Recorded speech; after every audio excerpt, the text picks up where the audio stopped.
Do what I say, machine. That's gonna be the first thing people hear is me saying, "Do as I say, machine." Mark out mania. Mark out mania. Saturday morning, we're marking out on Mark out mania. Wow, Pedro on speed, ladies and gentlemen. That's the for those of you like us who are over 40. That's that's the 45 single put on 78. Okay? Yeah. That's good, Zeus. Hey. Hola, amigos, and welcome to the Mark Out Mania. Yeah. Woo. We've got All James right. the Extreme Sorno. How are you, James? I'm doing okay. How are you? That's the question. ECW intro. I'm saying Joey Styles over here. How we living? I'm good, Pedro. I'm good. We've got the God of Thunder. God of Thunder. Zeus King Dark, how are you? I am good. Thank you very much. Yeah. What's going on? I think somebody put a little bells in Pedro's iced tea this morning. It's a little pumpy, peppery. Yeah. Hello. Can you imagine if I drank iced tea every morning? Like I'd be like just hopped up on sugar all the time. Whoa. Wow, in Texas, you're just automatically assuming that iced tea has to have sugar in it. In Texas, it pretty much is like that. Yes. Like, well, I had in Texas a sugar and a pinch of iced tea. So my parents are from Richmond, and you have to add, if you order an iced tea in Richmond, Virginia, you're gonna get unsweetened tea. Oh wow! You have to ask for sweetener. Yeah, unsweetened tea is not bad. I love unsweet tea with mint in it. Oh yeah, yeah. When you like the actual leaves, you put like that. Yeah, that's good. When you remember Flues? He hasn't been around in a long time in the chat room. You remember Flues? My friend Flues. So one time he came through Louisiana and Texas on a trip with his parents and his girlfriend and stuff. And he had all these food complaints to me when he talked to me about this region. He's like, why is the tea just like, like the syrup you would feed like the hummingbirds? Like, because that's the mix. It's 5 pounds of sugar. Yeah. It's 5 pounds of sugar and oh, we lost James. Oh, yeah. Well, he said it might happen. Oh, yeah. That's true. 5 pounds of sugar and 3 gallons of water. Yeah, the other thing he complained about was why we fried everything, and it was like I don't know. It's just a thing in the South generally. We fry everything. Yeah, you can get you get just about anything fried. Yeah. What should we talk about? Should we talk about should we wait for James to talk about the tournament? Oh, wait, here he is. Oh, there James is back. James. Hello? James. Yes. Yeah, I'm having internet issues, so I just switched to 5G. I said, fuck this. It sounds like your hamsters are running out of cocaine. I'm saying something's going on. They must have heard Pedro getting a guitar and he ran away. I know. We need to call Pablo Emilio Escobar and get some, get some boosters for your hamster. No, I've been having internet issues all morning because they're working up a block from my house because like the last house on my cul-de-sac said they're having problems. So like they got like 2 Spectrum trucks and they've been going at it all morning. So I'm getting affected from it. Oh, idiots. Nice. Yeah, I know. Fun times. I should go over here with a chair and just ECW somebody. Wow. Y'all want to talk about 5Gs for as long as I can. So we'll see how that works. Just to get this out of the way, y'all want to talk about the first round of the Mark Out Mania Championship Tournament that started this week? Yeah. Sure, why not? Let's do it. First off, let me just say, Zeus was way more successful than me in running a tournament because he got like hundreds of people to vote. I think the most we've gotten is like 18 on one day. I'm just like, oh my god! Wow, 18, really? Well, that old account, that my old one that I lost, that had like 3,800 followers. So yeah, I was maxed out at following, but I had like. So very, very humbling to see how tiny my social media reach is. But hey, wow. Let's go into the men's first round. Yes. The first match was Adam Cole versus Juice Robinson versus Shingo Takagi, and Adam Cole won by 43.8% of the vote. Shingo got 37.5%, and Juice got 18.8%. That's pretty respectable. That's a good battle. I mean, it kind of knew how that was going to go. Adam Cole, baby. Yeah, I wasn't too surprised with how that one played out. Then on that side of the bracket, still, let's see, there was Walter versus Desperado versus Pete Dunne, and Walter got 53.8%. Yeah. Desperado got 30.8%, and Pete Dunne got 15.4%. Wow, fucking Pete Dunne got smashed. Yeah, I thought he would do a little better, but yeah, I mean, I knew Walter was going to win, but not that big a margin. Jesus. And then again, he's Walter. Well, but he didn't win by the biggest margin in the men's first round. The biggest margin in the men's first round was won by Jay White, who beat he got 63.6% over Dragunov, who got 18.2%, and A-Kid, who also got 18.2%. So he smashed Dragunov and A-Kid. Dragunov got no love. No love for the Mad Russian. So Switchblade coming in to the semifinals with the most momentum, it seems. Yeah. And then the last one, kind of close between the number one and number two. Finn Balor got 42.1%. Okada got 36.8%. And then Cross got 21.1%. I want the votes tallied. I want a recount. This was not. I am not satisfied with this. Okay, there's a conspiracy theory going on. Nobody wants fucking Okada to win anything in this. I am filing a grievance. Yeah, we need to change the rules. You need like what are some of the things we say? You need like a ID. ID. Like a registered voter IDs. Show your New Japan Pro Wrestling card at the door. You have to have at least XYZ amount of New Japan Collection 4-star cards. Yeah, you can't give any cookies or water to people trying to vote. Like, what's going on? So the semifinals for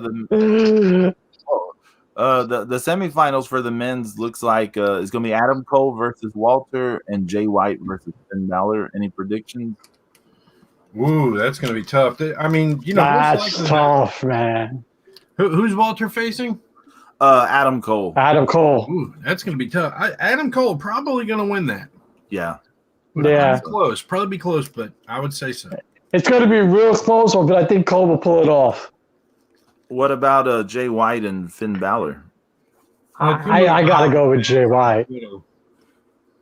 Yeah. I mean, that's going to be close. I mean, a lot of people are going to vote for Balor, but in the end, I think Jay White's going to win. I mean, so far, not a lot of people have voted in anything. so yeah. Don't be so hard on yourself, Jay. It's all right, Pedro. It's okay. It's okay. It's all right. Hey. But yeah. Hey, listen. It happens. Yeah, I think we might be seeing an Adam Cole Jay White final.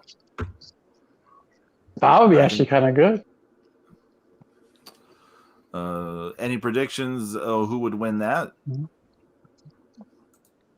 Well, is Adam Cole versus Jay White? I got to go with Adam Cole. He just needs to pull it off. That's something. If he's going to beat Walter, he'll be Jay White. Jay White will probably fuck with a man. He'll pull a Larry Sabisco in and out of the ring, and it's a wrap. I'd have to really. I could probably go out there and fish for some votes. Try to get Jay White to pull it out. He's gonna fucking text Ace. He's gonna have Ace have all these people vote for Jay White. It's gonna be over. That's it. Oh my goodness. Yeah, Ace is gonna go, hey, it's Zeus, he's super and famous, so he needs our help. He might be a little upset I didn't put him as my favorite, but Oh yeah. But he could be like, why am I not in this tournament? Well, he understands though, because I'm his favorite, okay? Oh wow! Oh wow! Give that man a churro. Oh my goodness! But now, okay, let's say the Ace shows up in New York State, and he's like, "Where are the churros, friend?" Oh, I might have to hand make some churros. I don't know. Well. Let's move ahead to the women's first round. Taya in the first matchup, Taya dominated. We had a lot of one-sided things in the women's tournament. But Taya, she won. She had 61.1% over Andres Miyagi, who had 27.8%. And something I didn't see coming, James, Raquel Gonzalez finished last in that match, 11.1%. That is disgusting. No love for Raquel Gonzalez. These people don't watch wrestling. They have no clue who she is. Shame on you. Well, I'm not surprised Taya won. Taya winning didn't surprise. No, I'm not surprised. I knew Taya was going to win, but I don't think Raquel Gonzalez is going to get 11%. Now, that's brutal. Well, I thought she would finish second place. She finished last in that match. I was like, how did she finish last over Andres Miyagi? I find that surprising. Yeah. How about a rematch? Who voted for Andres besides me was another question. I had who voted for her? But probably Stephanie on the low. No, do what? Stephanie? There's probably Stephanie on the low going, yeah, I'll do it for you, Pedro, no problem. I did not think to utilize her as a vote, but now you've given me an idea for the well, then you have Shotzi Blackheart beat her match. She got 57.1 over Julia, who only got 35.7, and Saya Ida, who got 7.1.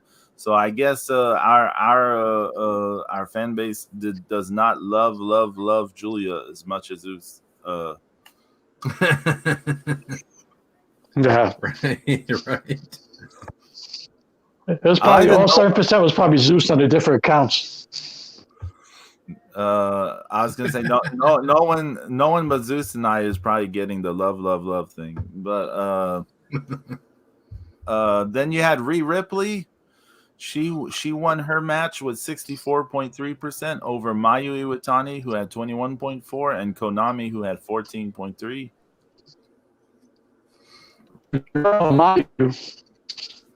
What the hell did you just say? I think he's having internet issues.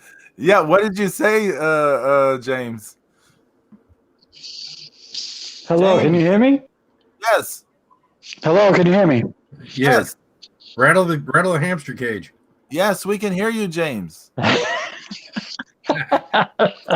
said that Maya Iwatani is your girl, Pedro. That's your girl. Oh no. Well, no, but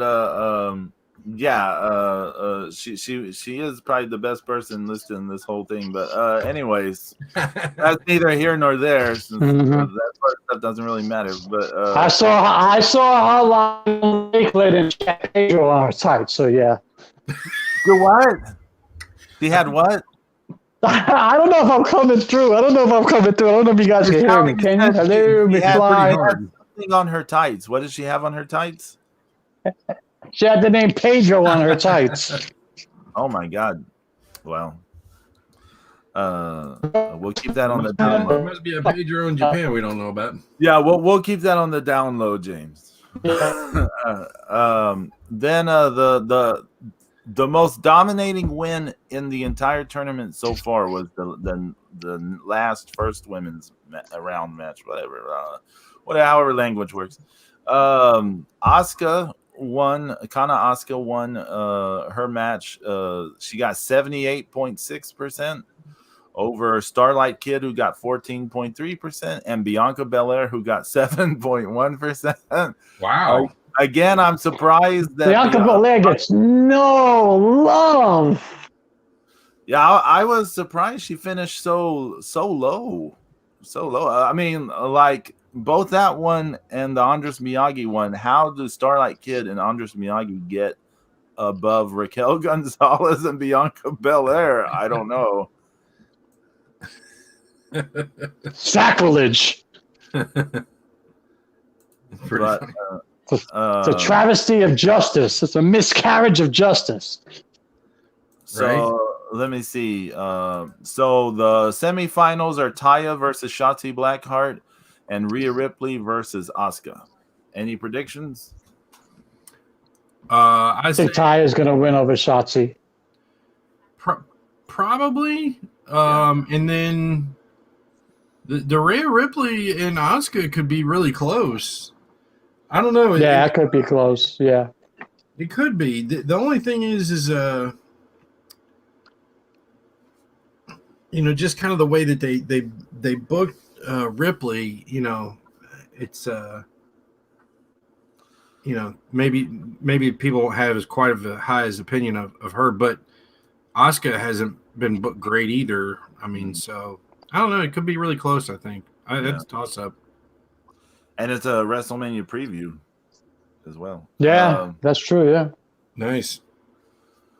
Due to Charlotte having COVID. Yeah. It's either COVID or it's Andrade got release syndrome. I did not hear that. Yeah, I don't know if it was one of you or my friend Brian Bell. Someone told me that Charlotte was out for COVID. I didn't know until someone told me. There's a chance she might show up, but I don't know if it's going to happen. But I don't know if it's convenient. Yeah, it's something like that. I don't know if it's convenient that she got COVID when Andrade got released. I don't know. Who knows? I'm just putting it out there. But hey. Well, by a pull of Jericho, I mean like work while he's positive with COVID. Have a giant concert. Yeah. Well, yeah, that's where he got it. Yeah. But anyways, idiot. Then the tag teams. The first match was Undisputed Era, who we now officially know this week are no more. But that was horrible. They still advanced to the semifinals. They got an even 50% of the vote over Gorillas of Destiny, who got 35.7, and Gallus, who got 14.3. I was really sad. Gorillas of Destiny did not do better here. I really wanted them to advance. So I was sad. Yeah. Well, you figure Bobby Fish is going to be Kyle O'Reilly's side anyway. So technically, they're still Undisputed Era, but although it's probably the name itself is probably over, but we'll see what happens. Yeah, we'll see.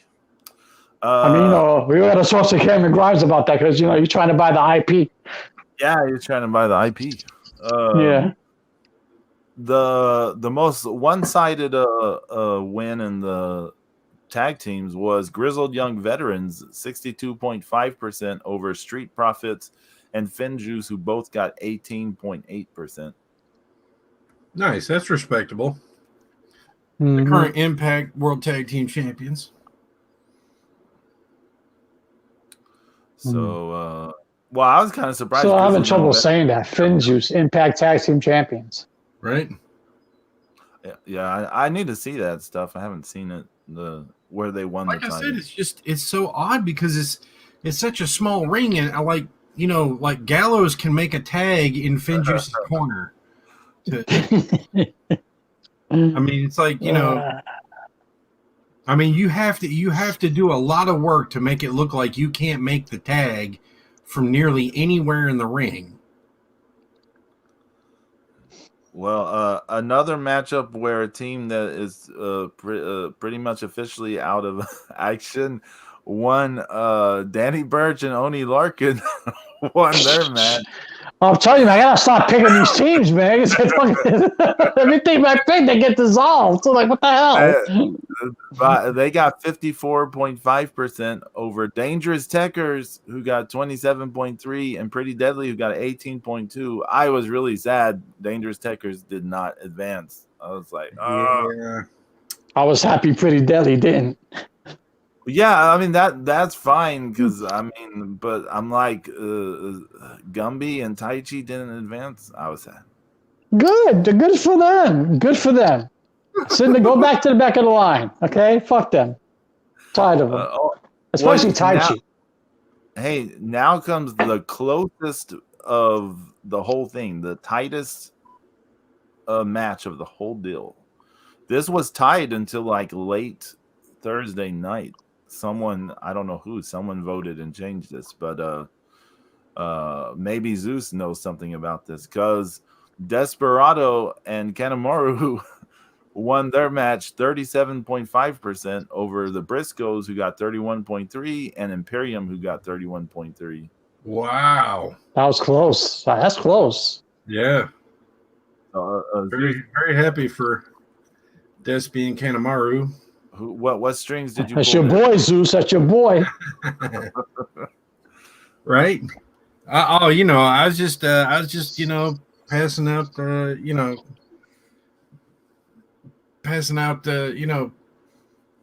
codes to get a free month of Peacock to people. Oh man, I got some things I can say about the Peacock deal, but we'll get to that. Yeah, we'll get to that. Yeah. So the semifinals are Undisputed Era versus Grizzled Young Veterans, and Danny Burch and Oney Larkin versus Desperado and Kanemaru. Any predictions? Say the teams again. Undisputed Era versus Grizzled Young Veterans, and then Danny Burch and Oney Larkin versus Desperado and Kanemaru. I won't be surprised if Grizzled Young Veterans come out on top. Yeah. I mean, I'm just, my thought is automatically to lean toward the WWE team, Probably Undisputed Era would win, though, don't you think? I don't know. You know what? I would think so, too, but I have a funny feeling Grizzled Young Veterans might just say, hello, Hello. Do that again. Hello. And then Zeus's boy, because Zeus is probably standing on the corner holding out flyers. He's probably sending out flyers, both for Despy. That's right. So, I'm tagging everybody I can. Mm-hmm. Call him Taichi. I was just about to say, probably call it Taichi and fucking. So, whoa. James turned into video game noises. Right. Yeah, Monday on my Twitter, we'll start the semifinals. Monday and Tuesday will be the semifinals, and then Thursday will be the finals. So. Hello? Yeah. Yes. Hello? Here. Yeah, yes, James, we hear you. Okay, no, yeah. I keep going in and out, so I just want to make sure you guys can hear me. I got Pedro Internet Syndrome this week. Right? I know. Did we switch? Did we switch internet? Yeah, but I pay more than $1 for my internet, Pedro, okay?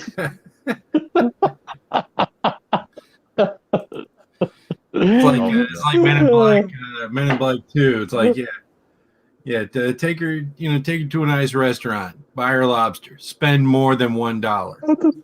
Yeah. Man, you remember when McDonald's and stuff had like a $1 menu? Yep. Yeah. That stuff does not exist anymore. Nope. In Alaska and Hawaii, they never had a $1 menu. Oh, really? Yeah. Because it just costs too much to ship shit there. Yeah. That makes sense.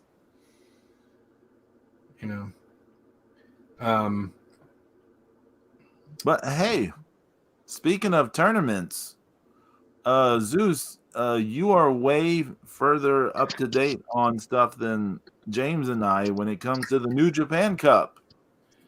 Boy, was I wrong. Right? Holy shit. That was a good match, though. It was a very good match. Okay, I'm the lone person behind everyone since I haven't seen it.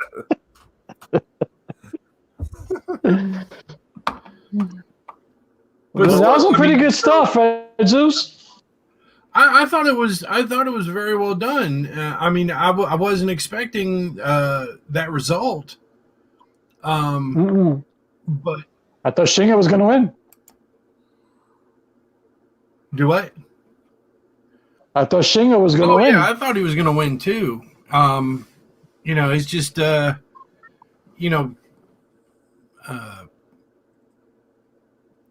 of me kind of understands it a little bit because they had to do something with Ospreay because he had the big loss against Okada at Wrestle Kingdom and that they just kind of floundering around and so the aftermath was really strange. I don't know why that was done. That was kind of stupid though. To where what was the reason for him turning on her? I don't know. Well, he said in an interview afterwards something like if he can do like he would do this to his girlfriend, what will he do to win the title? Something like that. Oh, okay.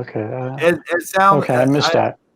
I know y'all have never done like e-wrestling, but it sounds like something some geek would come up with for e-wrestling. You mean these e-feds? Yeah. It sounds like it's kind of a weird, dumb idea, but Well, we go back in time a few years. Remember when I told you guys I'd found that first e-fed that was on that those guys were cutting promos on each other. And it sounded like, a bunch of fucking, inbred hicks from, the backwoods of West Virginia were arguing about stuff. And dear God, a fucking dentist should have been in on that because he would have made a mint fixing all those bad teeth those guys had. Holy shit. I'm not even kidding you, man. Oh, man.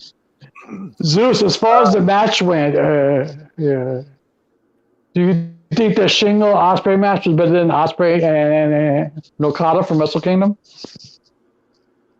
No, and it wasn't as good as their match from Best of Super Junior, but it was pretty like it wasn't too over the top. I thought that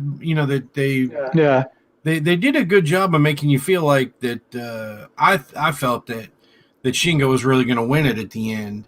And because I was surprised to see Ospreay win that. So, but sometimes it's just that's what it is. So, I do want to say something. Did I not call that this would predict that this would be the result like 2 or 3 weeks before it happened? Yeah, you were saying Ospreay, yeah. Yep. Yeah, I said it before last week. I said it like the week or two before that. Yeah. When we were kind of throwing out there who, sometime around, it was around the first round. Yeah. Who we thought was going to win. But a lot of people are saying, maybe Shingo's going to win the G1 now. Which it's possible, but that puts him in the main event of Wrestle Kingdom. Think he's ready for that? I mean, he's definitely one of the most popular guys there. I mean, so. Well, let me ask y'all something.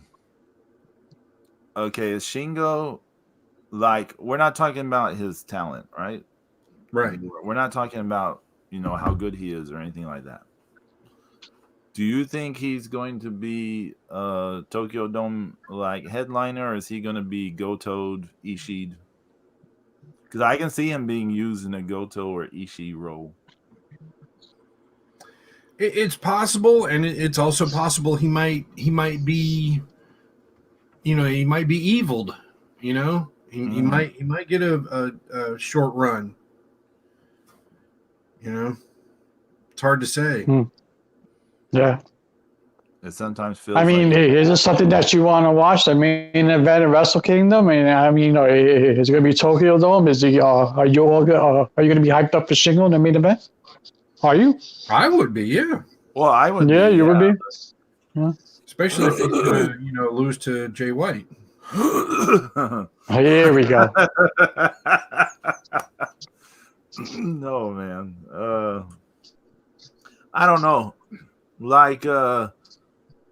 I think Shingo's pretty great, but I don't see I don't see them doing it. I just don't. I feel like they'd be the. Well, who would you want to see in the main event of the? It's not about. It's not about Tokyo Dome. It's not about who I'd want to see, James. I just look at it as who do you think they would think is more marketable? That's how I would look at it. So I mean, it's pretty obvious who they feel their 4 or 5 biggest stars are. Right. Right. And the whole thing is. I mean, you can't do Naito again. No, he's probably out of the hunt. I mean, he's probably out of not out of the hunt, but he's probably out of the, probably out of never going to win it again. Yeah, he's going to be in the Tanahashi role soon, or if he's not there already. Yeah. I mean, he's, people keep talking about his knees, and I'm just like, sometimes you see it, sometimes you don't. I guess it just depends on what time of day he has the cortisone shot. But I mean, there's a whole lot you can do with Naito, and honestly, I don't understand what it is, why they don't do it, but putting Goto and Ishii together, would be a great tag team, and one that would be a contender and a legit championship. Yeah, but how long have we been saying that, Zeus? For a long time we've been saying this. 3 fucking years. And now since New Japan has given such a push to Yoshihashi, maybe he can carry the team of him and Yano. Oh boy. I believe Best of Super Junior is going to be held at the regular time this year. So it won't be in the summer? Yeah, late spring, early summer. Yeah. Isn't it usually in May? Yeah, somewhere in there. May, June, somewhere in there. Yeah.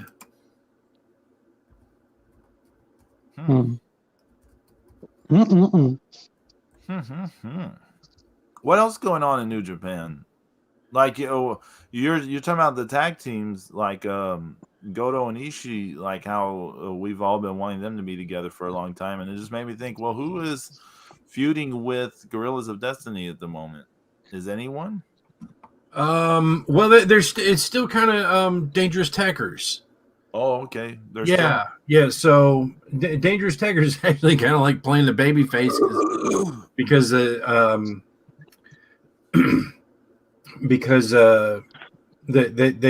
only been beaten by God through cheating and foreign objects and shit like that. So it's hard to see Gumby as a babyface, right? And there's this whole thing where Taichi has been and even Zach, to these guys, to each other, and to the other guys in Suzuki Gun, they've been like this really super caring guys. They've been there for each other at ringside, in other matches, and all this stuff. And it's this really, you're seeing this strange evil family bond that's coming over with all this like overflow of caring and tenderness to each other. It's pretty funny and interesting, but it's definitely something different, so yeah, Guerrillas of Destiny, that's the only problem with them in the driver's seat like that is I think that they they definitely benefited. What was it? Was it 2019? Yeah, it was 2019 when they won the Ring of Honor belts. Yeah. And of course, anytime Tama Tonga starts in, cutting promos and stuff on Twitter on people, that's always a huge increase in his popularity, because I wouldn't want to insult him on Twitter. I mean, I'm a fan, but I'm still, he can rip into you. You need the Briscoes to show up on New Japan and just beat the shit out of you. That's what you need. Well, I mean, they've got several tag teams, that could go, but I mean, we'll just have to, see maybe what tag league looks like. And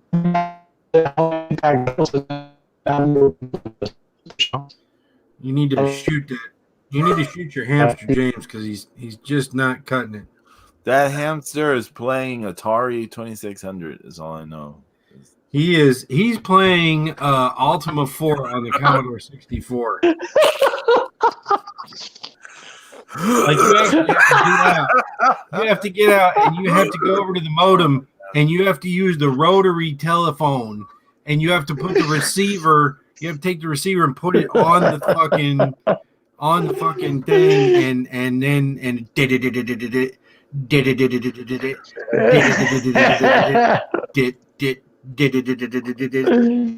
and then you realize, oh shit! I'll stay quiet. You guys talk. Go ahead. Yeah, I did that one halfway. It's not that good. That's not what we're saying, Jay. No, I know, but you can't get everything I'm saying, so it's like it's hard. Yeah, that's what she said. Damn. MZ, are you doing all this? Right. Oh, yeah. She wants your attention, James. She just wants some love and affection. Yeah, there we go. That's the name of that song. Love and affection. Well, speaking of New Japan, did y'all catch anything of that Ring of Honor show last night? Since they're partners with New Japan. No, please, Pedro, fill us in, because I wanted to see it, but I did not. I wasn't sure, I'd be able to see any of it, but apparently it was on a site I won't mention, but it's on some site. Billy. Fight TV. You watched it on Fight TV. Yeah, I watched it on Fight TV. They were like, they gave me the pay-per-view to put a vote for a team in the tournament. I was like, sure. That's right. We're joking, but I didn't watch the whole show because it's like 4 hours long. So I did not have 4 hours this morning, and I did not want to watch like over 4 hours of Ring of Honor because I haven't watched Ring of Honor in a while. But I skipped around to some of the bigger matches. I saw the TV title match. Dragon Lee is the TV champion. Oh, we lost him. He's a TV champion now? Yeah, well, he's been the TV champion for a while, but he's injured. So he couldn't make the show. So Kenny King defended the title in his place against Hot Sauce Tracy Williams. Is that his name? Hot Sauce? Is that his? Yeah. I think he's part of the he's part of Foundation. Yeah. What was that group he was in with Juice Robinson and them back in 2019? Lifeblood. Lifeblood. Yes. So they did some sort of story where they made it that the manager of the LFI, the Familia Ingobernables or whatever, is Amy Rose, which I was like, how'd she go from being the timekeeper to being the manager for them? But she's their manager, and wait. James almost there. It says device is not connected. James, you're so close. It won't let me add you in the stream. Damn it. You should be able to go back through the same way. There he is. There he is. James.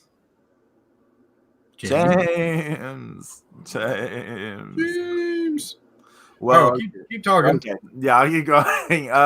So they did some deal where like she put him in that match to defend the TV title, and he was kind of doing it under protest because he's like, it's not my title, I shouldn't be defending it. Like Kenny King was saying that. And so they had a little match. The match was all right. You know, it was going okay. And then I guess since they had a gazillion matches on that show, they're like, oh, we better skip to the finish. And they just immediately kind of cut to a finish. Oh, now we've got two James. Look at this. We've got two James. Oh, my God. And neither one is talking to us. James. We've got my stars and garters. Well, okay, so I was talking about the TV title match. The match was all right. But then they like kind of just scrambled to a finish, and so they kind of cut it short. And Tracy Williams won. What? So Dragon Lee lost the TV title without being in the match. So that was all right. Then they had a match between Jay Briscoe and EC3. And first off, EC3 is roided like to the gills. And they kept going on like, oh, his physique is so impressive. His this and this is so impressive. And I was just like, he looked like he was having a hard time moving around at some point. So I was like, oh, he's so roided up. But that aside, doesn't he look like Kurrigan in the face? Yeah, he does, kind of. He does. Shout out to YYH in the chat room. So that match was actually, in my opinion, the best. That match was actually the best match of what I saw. Oh, really? Huh. Yeah. They didn't do anything. It was real simple kind of pro wrestling. Yeah. But some of the stuff they did just looked so good, and they kind of told this story where like EC3 is, I don't know, he's like kind of crazy or something, and he keeps going on like, what's on her, and Jay Briscoe's just like, he just wants to fight or whatever. He just wants to kick his ass. We lost James again. He's back. He's back. He's going. He's back. He's going. Sort of back. It's a revolving door of. There was a TKO spot in the match, and I bring it up because it was one of the. I've never been a big fan of the move, the TKO, but they made it look fantastic. Which is the TKO? Isn't it where like Brock Lesnar used to do it? They put them on their shoulders like a fireman's carry and like spin them out and drop them or whatever. It's F5. Yeah. So the F5. Oh, okay. Like the F5. Okay. Okay. Didn't Mark Merrill call it the TKO? He might have. Yeah. Yeah. Mm-hmm. Okay. What did? That's the first time I saw that move was Mark Merrill. That's why. Yeah.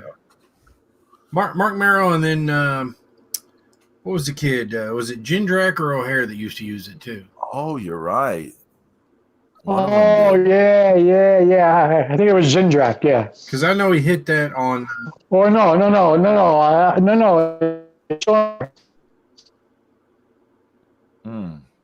Because when they did the ECW invasion and WCW and ECW came together, were just laying dudes out. That was. I remember it was one of those guys. Palumbo? Chuck Palumbo. Well, anyways, that they did it so well. Like I was like, wow, I've never seen this move look so good as I saw it in this match. There's also a brainbuster spot, and like I know he didn't literally drop Jay Briscoe on his head, but it looked like he literally killed him. Nice. And that's a good brainbuster. Well, yeah, I was like, sometimes you watch matches and you like to pick up on the mechanics of how they did stuff. Are y'all ever that way where you like to pick up on the mechanics of things? And you're like, oh, yeah, like you go, oh, they did this or that. It made it look really good. I don't know what I don't know how. I couldn't pick up the mechanics of how they did it, but it just looked fantastic. I was just it's like that one dude that I saw in AML that guy was doing the Trump supporter gimmick and he hit that brainbuster and it's probably one of the absolute best one. It was absolutely the best one I've ever seen live. Oh wow! It was and. I mean, it looked like he killed the guy. It looked like he just literally just picked him up and then just took him straight to the brain. James is back. Well, anyways, they had a good match. Jay Briscoe ended up winning, but I thought they had a pretty good match. I thought it was the best match on the show. Then there was a three-way match between Bandito, Flamita, and Ray Horus because they lost their trios titles. Right. And apparently there was a pre-show, a 1-hour pre-show that was free on multiple platforms. I didn't see it, of course, but on the pre-show they challenged the Shane Taylor and then hold on, we got 4 James again. And they lost, and so Flamita has like a bone to pick with them about it. He was like angry at Bandito because I guess Bandito like got pinned or whatever when they lost. I don't know what happened, but so they had this 3-way match, and I'm not saying it was a good match, but some of the shit they did was just insane. Like I don't even know how to describe some of it. Man, I'm gonna have to get on Fight TV and watch it too. Yeah. You should use that Fight TV link I sent you. Oh yeah. Like okay, here's an example. This is gonna be hard to explain, but Flamita had Bandito on his shoulders. Like imagine Animal has someone up for the Doomsday Device. Yeah, electric chair. Yeah. And so Ray Horus jumps off the top with a crossbody. Bandito catches Ray Horus and then does like a backflip, fall away slam, kind of power slam thing. But at the same time, he reverse Rana, poison Rana's Flamita. And I was like, how do they even think of that? And like on the one hand, I'm like, it's so convoluted, it's kind of stupid.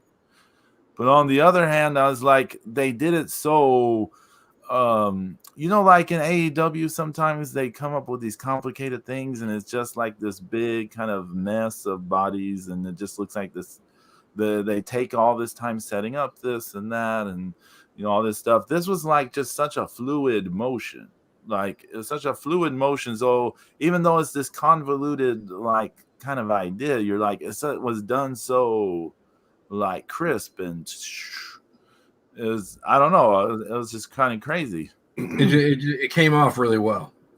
Yeah, and there's lots of stuff like that in this match. They just do all these weird, crazy things. So it's just kind of was a fun spot fest, but it wasn't a good match. It's just like a fun spot fest with this angle going on of the Mexi squad apparently breaking up, which Flamita made a point to say to slap them both and say stuff like, Mexi squad's no more and all this stuff. Then I saw the pure title match between Jonathan Gresham and Dak Draper. I don't think I've ever seen Dak Draper before or even heard of him. Have you ever heard of him? I've heard of him. So he was a blind spot for me. I never heard of him, but that dude is like 6'5" or something. Uh-huh. And Jonathan Gresham is 5'4". Yeah. And I took a screen capture. I need to show it. I need to save it. Not save it. Show you and James. But it was ridiculous. The size difference was kind of ridiculous. And speaking of James. James. Hamed.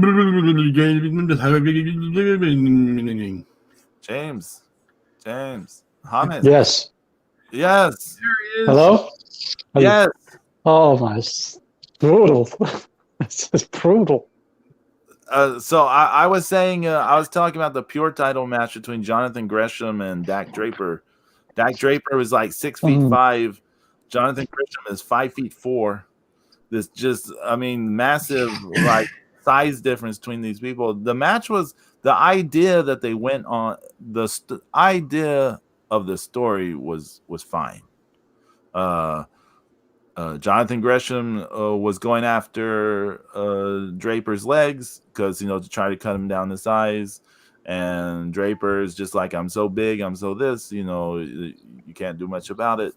But the execution wasn't great at all times. And sometimes it was Jonathan Gresham was so small compared to this man.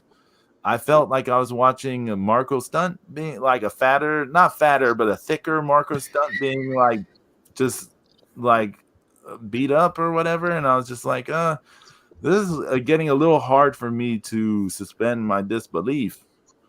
Was a little hard for me to suspend my disbelief with some of this match. But Gresham ended up winning. He likes the card title, doesn't he? Yeah. The rules of that pure title is kind of interesting. You got it. Each person has like either 3 rope breaks, so like you can use it to escape submissions or pinfalls. But once you used up all 3, the ropes can't save you anymore. Right. And like you can't cheat, you can't this or this. If someone was to interfere on your behalf, they would get fired and all this kind of stuff. I was like, it's kind of crazy rules. But I do like in Ring of Honor right now. I'm not talking about in the past, but right now they have this big thing with like the rankings. They're doing a big thing with like rankings and win-loss records, and like when the matches are happening, they have like kind of the time running on the screen and all this stuff like it's actual sports. It has like an actual sports kind of idea behind it, and I was like, that's pretty cool. Did they have any kind of crowd, or did they have any piped-in crowd noise or anything like that? I'm glad you brought this up. There is 0 crowd, and they didn't do fake crowd noise either, so it is very quiet. So you're hearing everyone talk a lot. You're hearing all the wrestlers talk a lot. So I'm glad you brought that up because that was kind of different, right? But the commentators all did a pretty good job. Rocky Romero was one of the commentators on this show, and it was Caprice Coleman and what's that guy's name? Ian Riccaboni. Yeah, Ian Riccaboni. Yeah, and then the main event, Roosh versus Jay Lethal for the world title. I'm gonna be honest, it was just okay. It was just kind of a match. Zeus, you were saying it would be better if Jay Lethal won. Watching the match, I was thinking, Zeus is probably right. Because Roosh is he's right now he's in a very lazy kind of phase. He just kind of like, I'm Roosh, I'm this, and I just kind of do this or that, and I go show up and I shotgun and drop kick you and it's over. Yeah, I mean he just kind of lazy at the moment. He's kind of I don't know if him and Pentagon have wrestled each other too many times, and they're like, just be lazy. You don't have to put in a lot of work. Crazy. I don't know why I'm making them sound like they're Italian. Just to be a lazy Mario. You go out there, you just be lazy. Oh look, it's a Donkey Kong. Luigi will do the work. You just you make the faces and go. Just show up. But then so Roosh won. Rouge won, even though watching the match, I was like, oh, this really isn't much of a match. It's just kind of doing some stuff, but it's okay. It wasn't terrible, but it was just kind of there. And then I have to bring this up. This is ridiculous. Rouge's family interferes, and the foundation run out, and you just have to see this. It's so funny.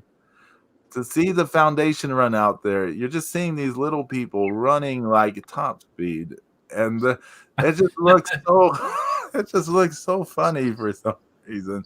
They're just like, and then they're making noises like ah ah. So imagine these skinny little people running like really fast, going ah ah, and like Keystone Cops fighting the Los Ignobles, and so they disappear, but then. When the match is over, Los Ignobles come back out. They're gonna like break Jay Lethal's leg or something. Then out comes the foundation. They do like the thing all over. They run out exactly the same way, like sprinting, like And I was like, we just saw this a little bit ago, like in the exact same fashion, the exact same camera angle, everything. Why did they think this? Why did they plan this way? Like, why not just have everyone laying around and just scramble back in the ring or something? Why did they have them go to the back and then come back? I don't know. Well, anyways, Los Ingobernables beat down the foundation, but then Brody King comes out, and he's like, hey, Roosh, you always have the numbers. You always get the advantage on me. Well, now I've got numbers. And then like some dude, I don't remember his name, like Dan Teppin or something. I don't remember. Some guy like that comes out. And then Homicide and Chris Dickinson show up. And they beat down the Los Ingobernables. Homicide does. They beat down Los Ingobernables, run them off. And then Brody King helps Jay Lethal up, and then he lariats Jay Lethal, and then Homicide does a cop killer on Jay Lethal, and that's how the show. So, good God, it was a mixed thing. It was kind of all right. Like some of it was kind of cool, and some of it was all right. I didn't regret watching it because it was like, I hadn't seen Ring of Honor in a long time, but also not the best home run selling thing. There you go. My long Ring of Honor anniversary show report. It's I think with some work they could be could be good to watch again. So I think the sports was hot, and then it just fell off the face of the earth. Well, COVID hit, and well, the MSG show hit first, then COVID. But remember, okay, so we were all kind of getting into Ring of Honor going in the start of 2019. Then that MSG show. Then we all soured on it, And then Marty Scurll took over, and they were working with the NWA, and then everyone was getting back into it. And so James bought tickets for that show with them in New Japan. Yeah. Did they ever give you the tickets for that? Yeah. Yeah, finally. Yeah. Finally, I got the refund. Then COVID hit, and then the speaking out thing happened. Marty Scurll hit the streets, and now they're doing this kind of more sports-oriented rebuild. And the idea is pretty good, but maybe Roosh is not a great person to anchor this around, because if he was going to work harder, it'd be all right. Because you know what? Well, then you know what? He's the perfect champion to be champion during the COVID era. Because if he's not going to work that hard, he's not going to have crowds in there anyway. So you wait till the crowds come back. Somebody else, and then boom, have a big angle, and then boom, in front of a crowd. That's where you do a title swap.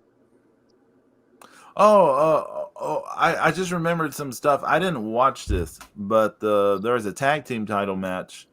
The Roosh's father, Bestia, and Kenny King, who wrestled like 2 or 3 times in the night, apparently, they lost the titles to. Oh, sorry. Now I'm going out. They lost the titles to Tracy Williams and someone else. I can't remember who the other person was. Rhett Titus or whatever, the guy who looks like he went through a crystal meth thing. But they lost the titles, and then afterwards,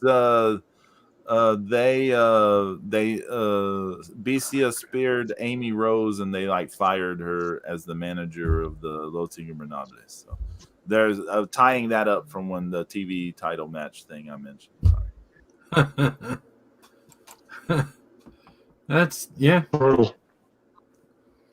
And again, how did Amy Rose go from being the timekeeper to being the manager of Los Ingobernables? I don't understand. She was with them last year. Oh, was she? Yeah. She came to the ring with She was with Roosh and Kenny King and Dragon Lee in that 6-man match. Oh, okay. Wow. Man, I just don't know how they got together, because when I saw a Ring of Honor in 2019, she was she became Kenny King's manager. Okay. She helped Kenny King beat Jay Lethal in their best of 3 series. And okay, this makes more sense now. Yeah. Well, what else is going on? What have y'all been watching? I haven't been watching. I mean, I watched some. I watched some classic stuff this week, and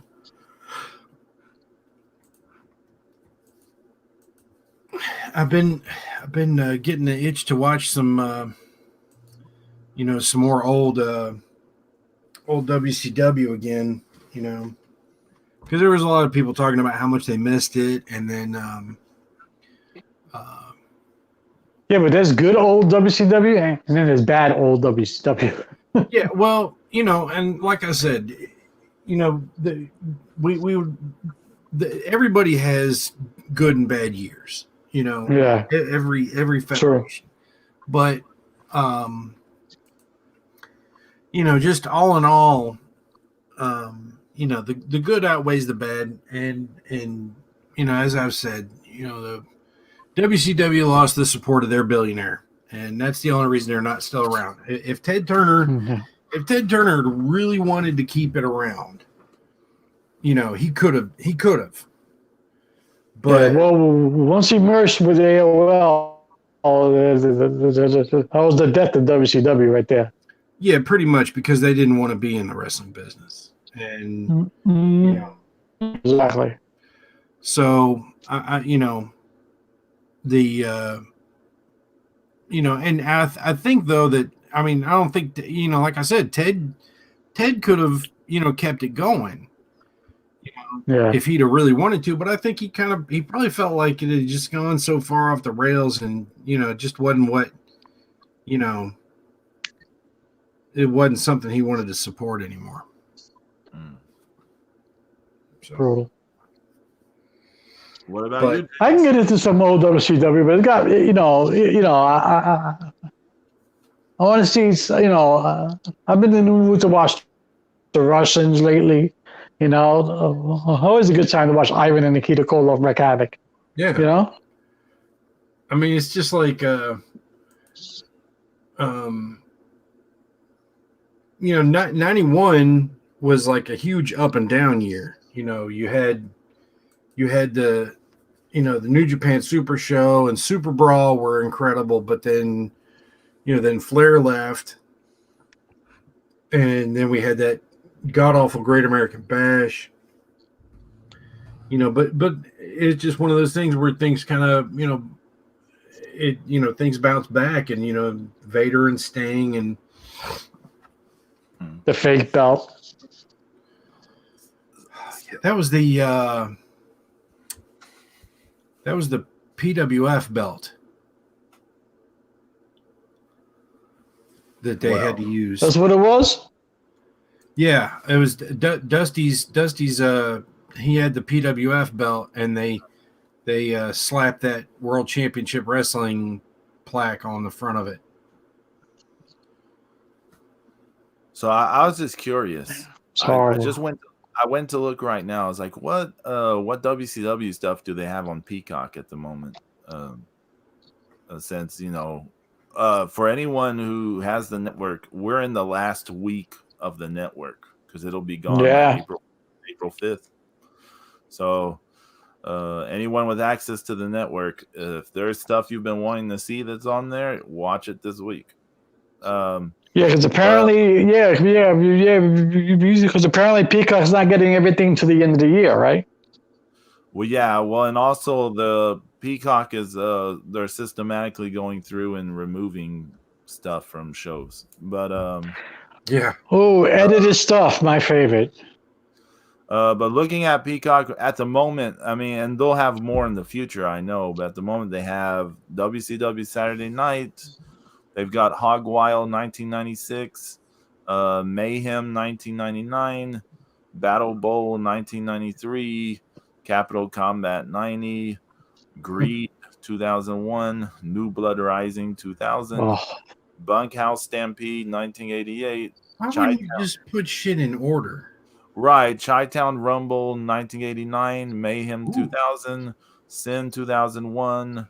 And then the rest, I mean, these came under, I just put WCW, but it says Talking Smack, which I'm like, that is not WCW, Best of WWE, Monday Night Raw, NXT, Fastlane, blah, blah, blah, blah. So, yeah, they don't have a ton of WCW content out at the moment. Yeah, supposedly by the end of the year, they're going to have everything that's on the WWE Network is going to make its way to Peacock by December 2021. But that's what they say, so we'll see what happens. Right. I just put in ECW, and I got WrestlePalooza 98, Barely Legal 97, Massacre on 34th Street from 2000, Anarchy Rules from 99, Anarchy Rules. I don't remember that Massacre. And that's it. Yeah, I don't remember that show either. What was Massacre on 34th Street? I'm going to have to look that up. James, do you remember? That was at the that's at the Manhattan Center. It's all right. It's nothing spectacular. Let me see. December 3rd, 2000. Yeah, that was not a great year. Steve Jack defeated Angel. Yeah. H.C. Loke defeated Danny Daniels. Matt Knowles. Bad Street Boys, Christian Lork and Joey Matthews beat Simon and Swinger. Easy Money with Elektra, Chris Hamrick and Julio De Niro defeated Balls Mahoney.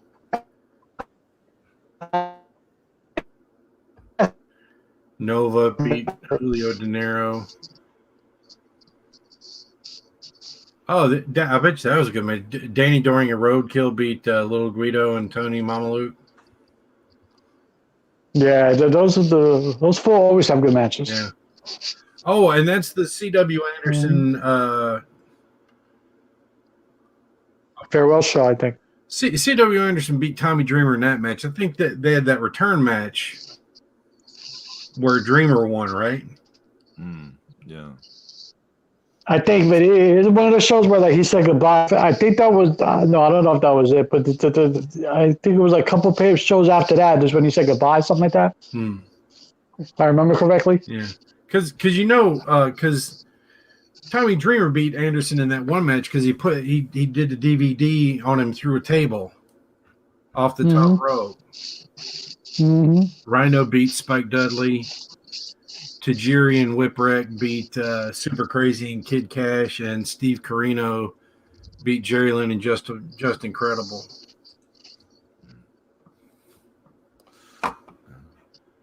I was just curious what they had.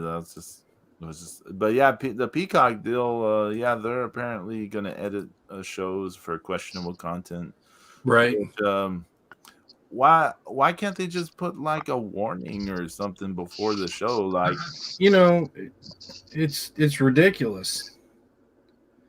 I mean, it's they act like there's no adult content like that on NBC. I mean, how much of wrestling is going to be questionable content? I mean, just think of ECW. How much of ECW can you really could really fly today? Well, like a lot of the older ECW shows, no way they'll be able to show. No way. Because if they're going to cancel stuff like that with the Piper stuff, they're going to cancel the Crucifixion of the Sandman. They're not going to show the cat fight. They're going to cut out all of Joel Gertner's promos. Joel Gertner, he won't even be on the. Yeah, exactly. That's done. What about the Dudley? You're not going to see the quintessential stud muffin. Okay, you're not going to see the Bill Alfonso fight. Oh my goodness. Oh yeah, Bill. All that stuff. Alfonso versus Beulah. Yeah, so there's no way they're going to show that. They won't show the Dudleys taking out Beulah too. No, that's right. They won't show Shane Douglas grabbing the halo. Oh yeah, on Pitbull. Mm-hmm. Yeah, right? Gary Wolf, yeah. Mm-hmm. Oh.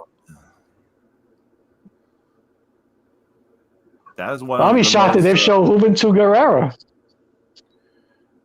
Oh, I don't know, man. I mean, there's so many things you could call it, but I'm just like, That's why I never get rid of my ECW tapes. Never. Right.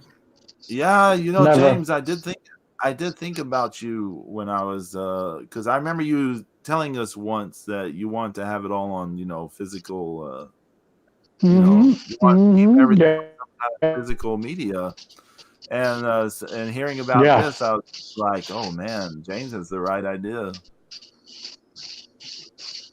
But I've gotten rid of all my videotapes because they're going to edit and cut, and they're going to edit and cut so much stuff. So I'm like, I mean, it is what it is, But I'm trying to hold on to I'm going to be in Delray Beach next weekend. I'm celebrating Major League Baseball's opening day on Thursday, April 1st. With baseball people all next week. So I come back the day of NXT TakeOver. So I'm going to see. That's when I'm going to make the switch. So I want to see what Peacock is offering and I'm going to pick the right tier and all this stuff and blah, blah, blah. Yeah, because I don't want my shit edited. I really don't. I'm not a big fan of that. It seems silly to me with all of the stuff that's, all the adult content that's actually on. But that's on everything, you know. Can you imagine when? Can you imagine when they come across stuff like Mae Young in the hand? And oh my god, gave birth to a hand. What about do you remember that time the Harlem Heat were cutting that promo and Booker T said the N-word about Hulk Hogan? Yeah, about Hogan. Yeah, we're coming. And like, yeah, it's a sensational shirt. He's all like looking at him like, what are you doing? Oh my goodness. Imagine you know how much you know shit they're gonna have to cut to? Actually, know whose stuff they're gonna have to cut to? Goldust. Oh shit. Oh man. Oh yeah. A lot of that stuff's gonna get bye. All the early stuff. All the DX, yeah. Triple H in China was. Oh yeah. Man. Mm-hmm. Sean grabbing his balls in the middle of the ring. Yeah. James, you mentioned NXT Takeover. Did you watch NXT this week? I sure did, Mr. Boyd. You want to tell us about good stuff? Well, I'd rather you do it because I don't know if I'm gonna get cut off or not because like I'm delaying because you know I can hear myself delay. So you tell it and then you know like I'll jump in when I can. Son of a bitch. Pull up my notes. Yeah, because I hear myself delaying, so I know what's going. Okay, so let's see. You had Io Shirai and Zoe Starks versus Raquel Gonzalez and Dakota Kai. I thought that was okay. Yeah, it was okay. It was more the angle was. I felt this was the theme of the show. The matches weren't all that good, but the angles were home runs throughout the show. Yeah, I felt like it was all about the angles and setting up takeover. Io Shirai got fucked up by Raquel Gonzalez. She dropped her on that table. That was kind of a hot spot right there. I was digging that. Oh yeah, that looked great. That whole deal where that she's looked fantastic, like writhing on the table because her back. Like Raquel Gonzalez is just looking at her like I'm going to kill and the table didn't break, so it had more of an impact. It looked good. Yep. And the selling by Shirai was very good. Yes. I thought that was a big home run kind of deal.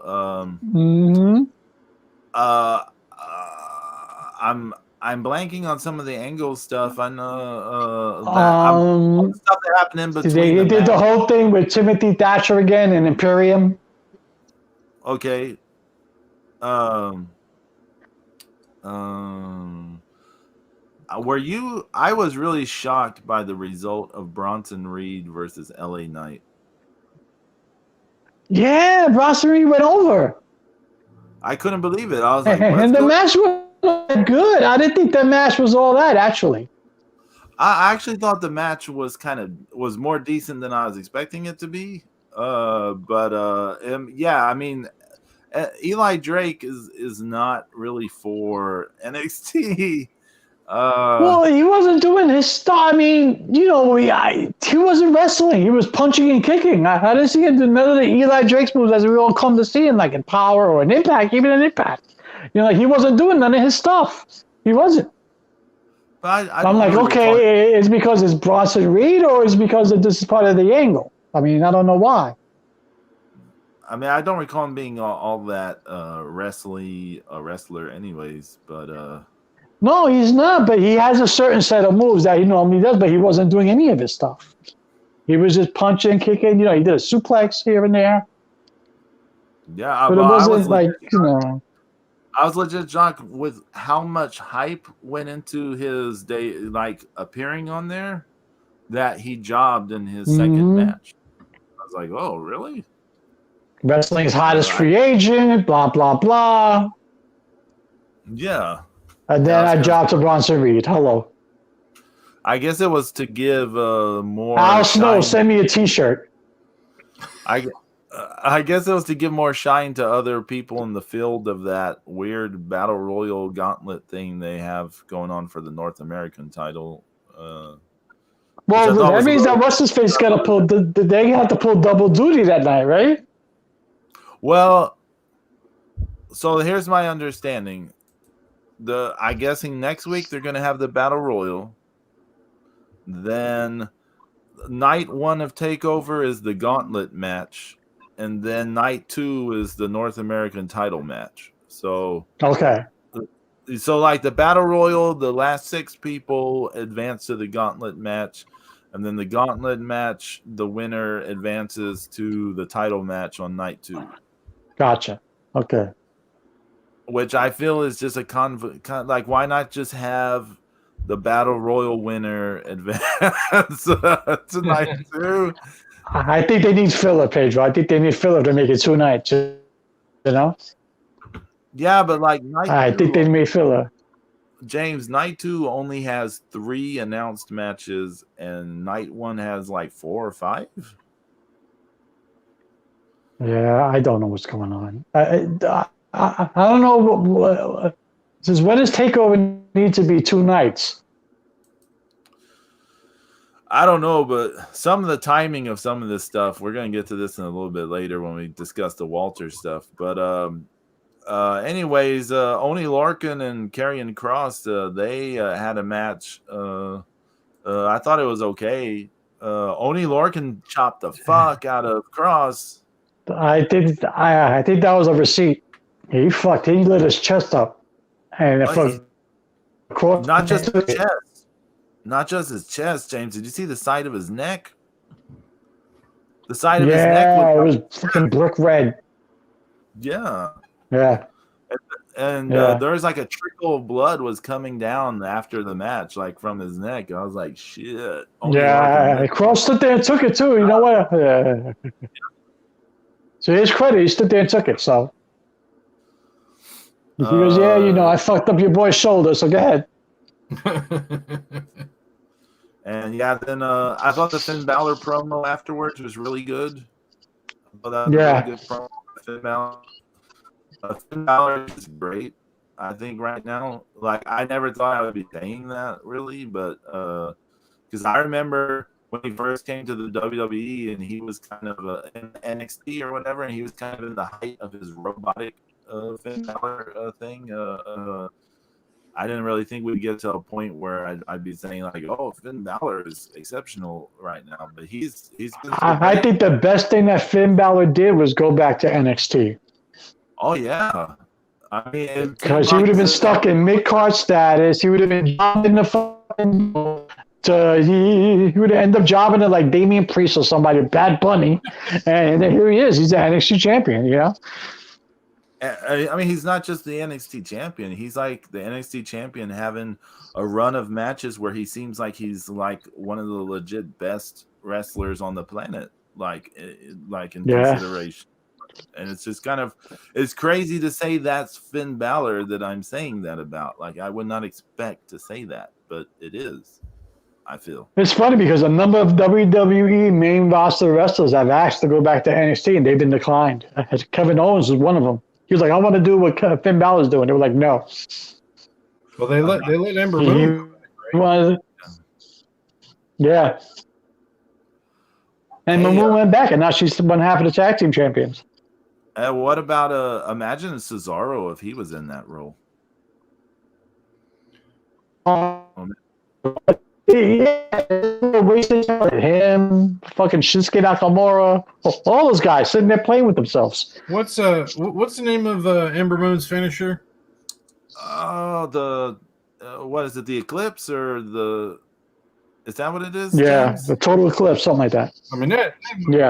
The Total Eclipse. Phenomenal. I mean, my eyes bugged down in my head the first time I saw that. I was like, holy shit. Mm-hmm.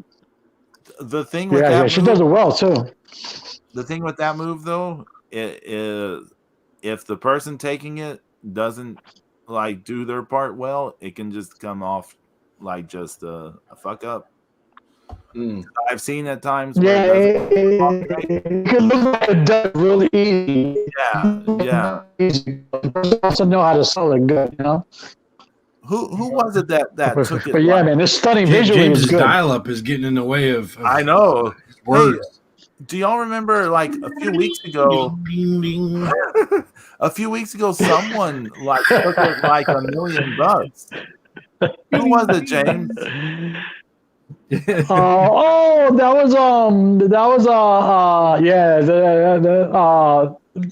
was Dakota Kai, wasn't it? It was either her or someone else. I can't remember who it was. Someone took it like $1 million a while I think it was Dakota Kai took it. Yeah, she took it like it was a champ. It was awesome how it looked. Yeah. Dakota Kai is really good. I feel it just her. I feel like her look is always going to hold her back. From her look is first of all her body. She looks like a skateboard. Okay. Well, you know, she's not built to be in that ring. Yeah. She's built like a champ. Well, yeah, like okay, I'm not gonna like she's a lovely looking girl or whatever, but yeah, she does not look like a fighter. She's so lanky and lean and stuff. Yeah. Yeah, she's like flat. She's flat on both sides. There's no meat on her. You know. Yeah, you know, there's no meat on her because you're afraid to break her. You know, like oh my god, you're like I don't want to push you. You might break. You know. I feel what you're getting at there. Like a lot of wrestlers, they need some kind of cushion, right? They need some kind of padding, something. Yeah, you know, like to take those on your back or your legs or your ass. You know, just some padding to absorb the pull. Yeah, like it seems like I'm not surprised she's had the injuries she's had because it seems like she doesn't have a body to really like. She's a skateboard without wheels, you know. It's a fucking sled. But Jesus Christ. But anyways, I thought Balor did a good job on that deal. The Drake Maverick Walter thing, that was a super short squash, and post match. Brutal. That was just I don't even know why that happened. There is no point to it really happening, but that Jordan Devlin match with him and Kushida was all right. Oh yeah, we'll get to that in a bit, but post match, what's his face? Tommaso Ciampa challenged Walter to NXT UK title at Takeover.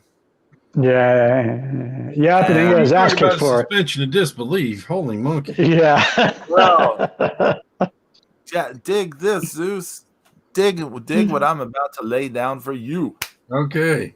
So while this is going on, okay, at NXT UK, they have been building up to NXT UK Prelude, which is on Thursday, April 8th. The 8th. Okay? Night one. So all NXT week, WrestleMania week, basically pay-per-views. Yeah. So NXT TakeOver Night 1 is April 7th.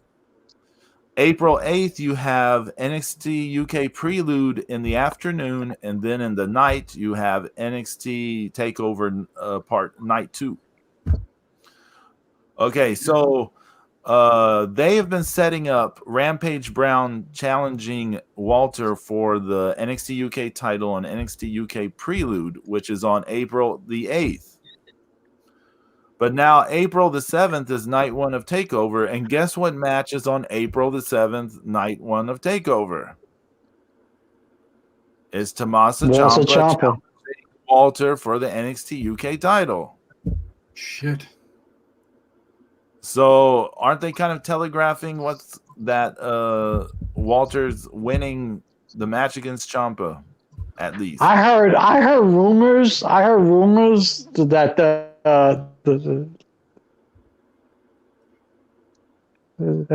that Walter Rampage Brown match is already taped. Yeah, I know it is. Already taped. Yeah. Mm-hmm. I mean, it's been in the can for a minute. I know that, but I mean that doesn't really change what I'm saying here, right? No, but it kind of does because Walter's not going to lose to Rampage Brown on the NXT pay-per-view, especially when he's going to battle, because then it doesn't make sense for him to beat Ciampa. No, James, the Ciampa match happens in terms of being aired, okay? In terms of how it's aired on the streaming or television, The Ciampa match happens before. Right. Before Rampage Brown. Right. Now we know all the NXT UK stuff has been filmed a while back. Okay, so we know that match has already physically happened. Like Walter Rampage Brown has already happened, but that result is going to, in terms of kayfabe chronology, is going to be after. Ciampa, right? Yeah, exactly. Yeah. So we know Walter can't lose to Ciampa because he has to defend against Rampage Brown the next day. Right. So it's kind of telegraphing. Yeah, it's like you said. Yeah. Well, and it bothers me because what did they do recently between the same two things, the same two shows? There's the thing with Jordan Devlin. Oh yeah, the whole thing with Jordan Devlin and Trent Seven. Yeah. Yeah, in NXT UK they're setting up that match, and then on NXT they're setting up Devlin Santos Escobar, and you're like, oh well, so he's gonna beat Trent Seven because he's got to do the takeover with Santos Escobar. Yeah.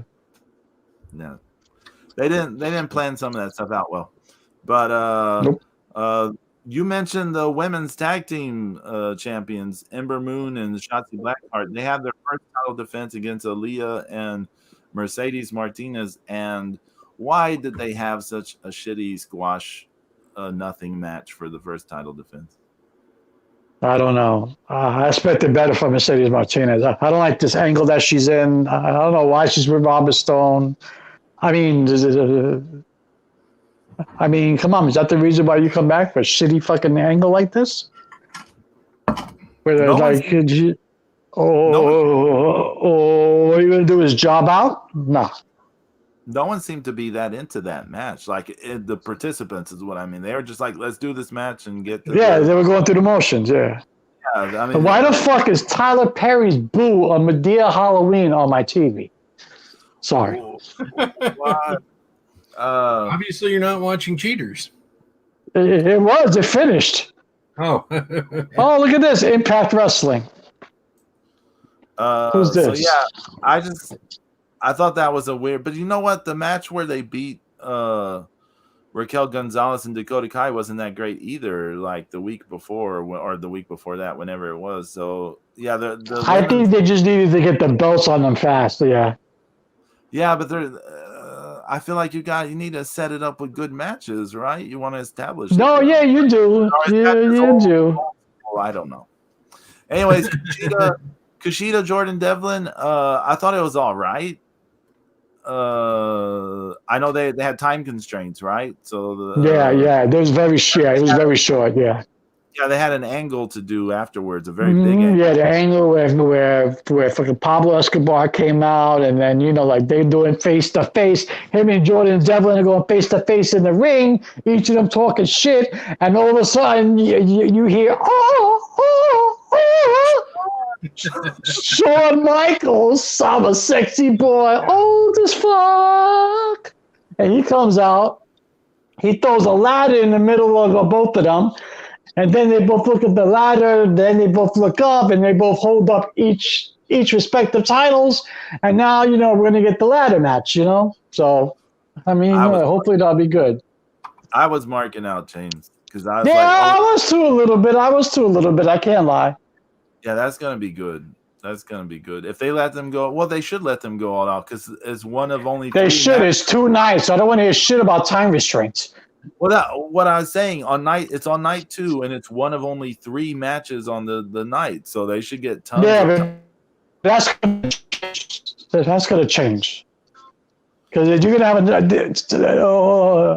have stuff is going to happen this Wednesday at NXT where they're going to have more matches for night 2. Then they had a main event angle, the contract signing for the unsanctioned match between Adam Cole and Kyle O'Reilly. And that was some good promos. Adam Cole's promo was really good. Kyle O'Reilly should not talk. Kyle O'Reilly sounded like he was a schoolyard boy and somebody took his PB&J. I mean, he's the least threatening sounding person you can hear. I know he can kick my ass or whatever, but If you just heard him talk, you would not be scared of this man. You would just be like, "Oh, there's some kid talking shit." You wouldn't know he does Brazilian jiu-jitsu by the sound of his voice. Okay. Well, so does the guy that played Al in Married with Children. Yeah. Oh, really? Yeah, he's a black belt. Oh, wow. Yeah. So Kyle O'Reilly, yeah, Pedro, I totally agree. Yeah, he should not talk. He should just, yeah. It's not that the stuff he's like the actual words he says were fine, right? There's nothing like they were good, even like the story. His delivery was off. His delivery was off, and the tone of his voice and the pitch of his voice, it just made it worse. Yeah, I mean, he sounded like you took my sandwich. I have to have Mrs. Zero make me another sandwich. Please don't take my sandwich. I'm gonna beat you up. You ate my Butterfinger. But I mean, Adam Cole's promo was so good, but it's weird, because I'm like, just don't have Kyle O'Reilly talk. Just have him sign and then just like throw the pin and start fighting, like just like what they went for anyways. That's all you need to do. Yeah. Who's this idiot on my TV? He's getting his ass kicked. It's not us. Did you see NXT UK?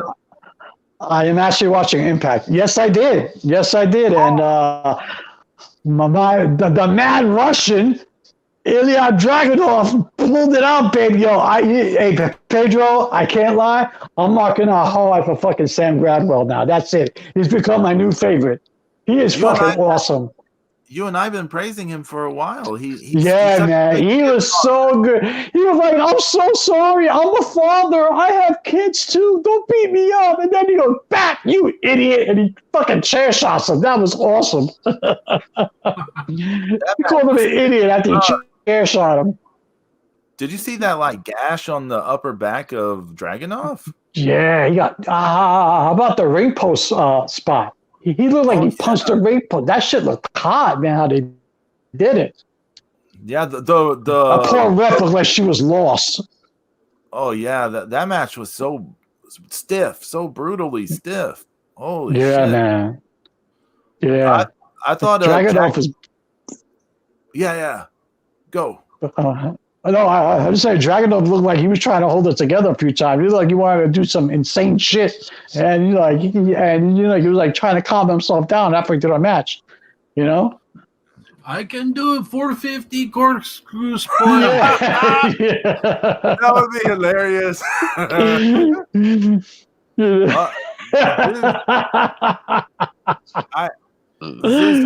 I really think he would. Psychosis. He told me how to do it. Zeus, I really think you would like NXT UK if you watched it. Yeah, you should watch it, Zeus. It's good, man. It's really good. I'll give it a roll sometime. It's just so no nonsense, so simple. Yeah. Like it's just wrestling, like, and it's simple and everything. There's not a lot of dumb stuff. I'm not saying there's no dumb stuff, but there's not a lot of dumb stuff. Sam Gradwell is 1 hour or 2.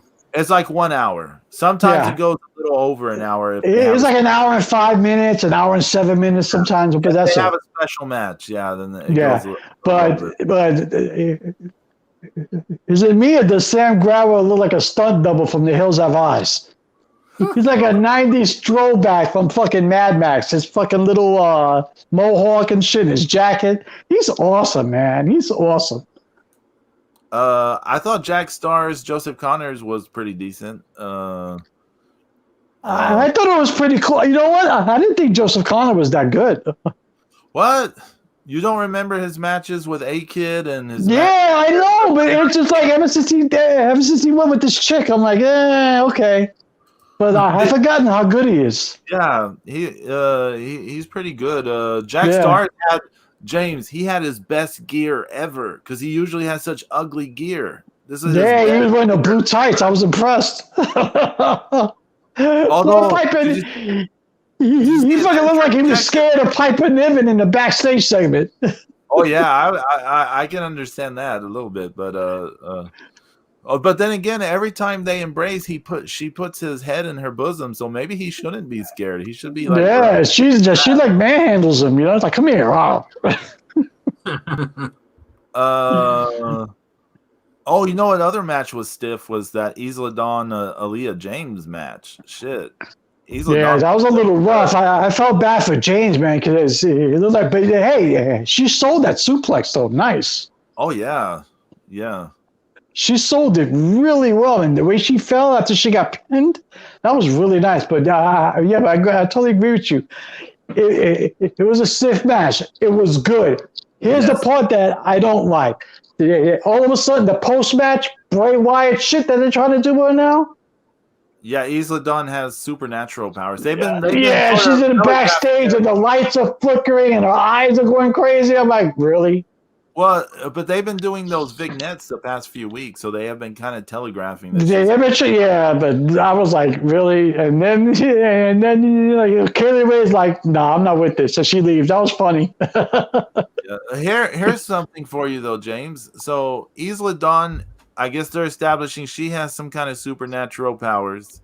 Right. Which is bizarre for us to say this. And then that Valkyrie girl, I can never say her first name right, but Isa Valkyrie, something like that. Yeah, something like that. So she kind of has supernatural powers too, because sometimes, remember, she will just kind of appear with a flicker of light and then disappear. Yeah. So are we eventually going to have like these two supernatural powers, a Scottish one and an Irish one, have like a supernatural fight? I don't know. The Wonder Witches, NXT Tag Team Champions. I don't know. Who knows? Speaking of Tag Team Champions, get the fucking belt off Pretty Deadly already. Hey, that promo was hilarious. Like when the blonde-haired one was funny. I have to admit it was funny. Where he was complaining about his mom, and then the other guy's like, "Yeah, I never liked her," and the look. Yeah, that was funny. That was funny. I was like, "Oh shit, Mrs. Zero." That was kind of funny. But hey, and then he was like, check out the side plates. Oh, real fast before I forget. Speaking about the supernatural shit, I did not watch this, but on that Ring of Honor 19th anniversary show last night, they had a cinematic match, which I can't imagine Ring of Honor having a cinematic match, but they had a cinematic match between Matt Taven and that Vincent guy. I don't know who won or what happened because I didn't watch it, but I'm just putting that out there. Imagine a cinematic match involving fucking Matt Taven. I refuse to watch anything that has to do with Matt Taven. So that's that. We need to find the halitosis lady for a report. I'll smack it with the smash belt that Jay Lethal broke up with the hammer. God, that was such good shit. Yeah, I was there when he did it, Zeus. That shit was awesome, man. He was beating the shit out of that belt, man. Holy shit. I mean, he was mad at that belt. Yeah, man. I thought a piece was going to fly off and hit me. And I thought a piece was going to hit me. That's how hard he was hitting it. Right. And then, like, like the Taven, like the week after or whatever, man, he was just like, he was up fucking set, man. He was not happy. He was really hurt by that, which is just so funny, and yeah. They need to go back to shit like that, man, because that shit was good. I mean, Jay Lethal just resonated with all their fans. It just made a great buzz, and all three of us started getting into it. Remember? Yeah, we were like, "Oh shit, Jay Lethal's doing this, he's doing that." Oh shit, come on, man, Because we haven't had a somebody that's good at being a kick-ass baby face like that, and he did it so well, and it's like, no, you don't want to see we saw that it did not help anything when Taven won the belt. Nope. No. If anything, it just had a really bad effect. Yes. But the only thing it changed with Taven being champion is the halitosis chick has something to finally smile about, even though we didn't want to smile because her breath smelled like the Rockettes were kicking. Holy shit! All of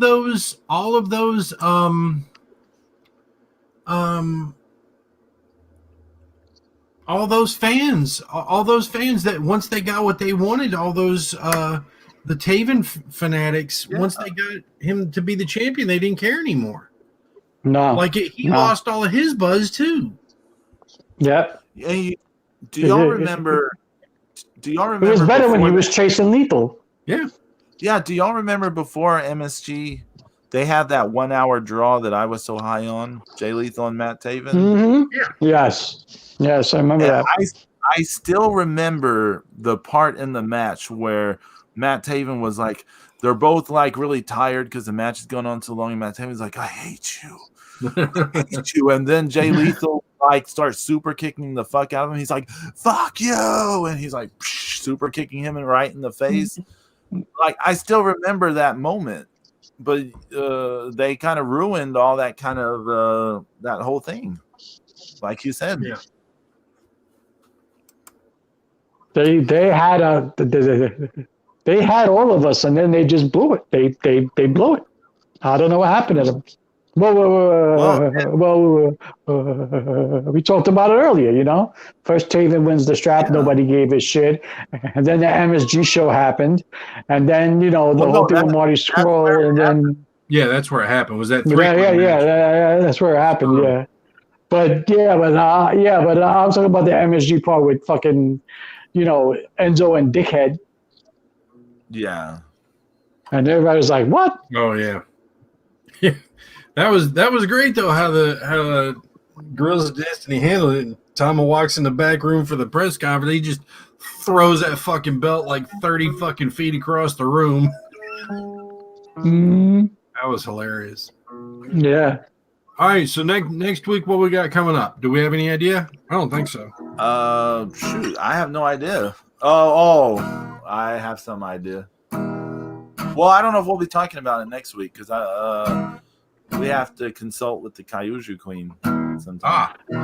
There's. you gotta let me know because I don't know if I'm gonna be on the show next week, so you gotta let me know. Oh, okay. Well then, okay, maybe we're not having the show next week. What are you gonna say, Zeus? Well, the next big Japan New Japan show is April 4th, and the United Empire is supposed to debut a new member.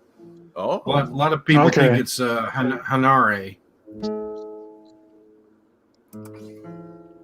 So that should be interesting. Maybe he'll improve the value of my 2-star cards or fucking Hanare cards because that's all I get. Well, you know what, James? You should watch that Hanare Jay White match from the first round of the New Japan Cup because that was a pretty good match. I thought it was a good match. It was a surprisingly good match. I thought. What do you think, Zeus? Between Jay White and Hanare? Yes, that was yeah. I thought it was a surprisingly good match. Jay White's matches with Hanare, with Tanahashi, and with David Finlay, all 3 of those cup matches were pretty darn good. Why the fuck does Tommy Dreamer have like 17 buns in his hair? I don't know what's going on with him.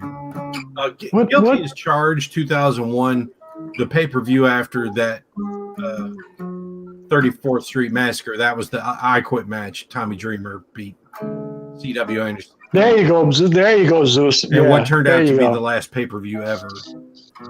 Right. There you go. ECW. So, next week we may not be around. But if we miss next week, we'll be back the week after. And sometime in that vicinity, we will consult with the Kaiju Queen, see her schedule, because we got to talk about the Kong's World Tour, aka Godzilla versus Kong. And Pedro, you got to watch it, Pedro. You got to sit down with your popcorn and your pop, and you got to watch it. With my pop. I don't drink soda.